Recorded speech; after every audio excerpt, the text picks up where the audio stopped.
Hi guys, welcome to my channel. Andhra Pradesh రాష్ట్రంలో group 2 పోస్టులు భారీగా పెరగనున్నాయి. 1000కి పైగా పోస్టులు పెరిగే అవకాశం ఉన్నట్లు సమాచారం. ఇప్పటికే గ్రూప్ 2 ఉద్యోగాలు 897గా నోటిఫికేషన్ రిలీజ్ చేసిన తర్వాత ఆ పోస్టులకు అదనంగా మరో 2 పోస్టులు కలిపింది. అంటే మొత్తం 899 పోస్టులను భర్తీ చేయనున్నారు. ప్రస్తుతం ప్రకటించిన పోస్టులతో పాటు కొన్ని ప్రభుత్వ విభాగాల్లో మరిన్ని ఖాళీలు ఉన్నట్లు తేలింది. ఆ పోస్టులను సైతం ఈ నోటిఫికేషన్కు జత చేయనున్నారు. ఇదే జరిగితే మొత్తం గ్రూప్ 2 పోస్టుల సంఖ్య 1000కి పైగా చేరే అవకాశం ఉంది. గ్రూప్ 2 పోస్టులకు భారీ స్థాయిలో దరఖాస్తులు వచ్చాయి. మొత్తం 4,83,525 దరఖాస్తులు వచ్చినట్లు Andhra Pradesh public service commission APPSC ప్రకటించింది.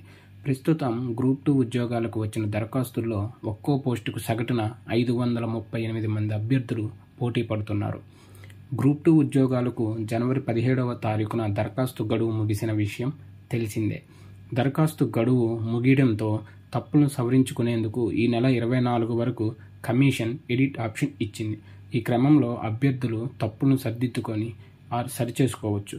గ్రూప్ 2 ప్రిలిమినరీ పరీక్షను ఫిబ్రవరి 25న నిర్వహించాలని సన్నాహాలు చేస్తున్నారు. Thank you.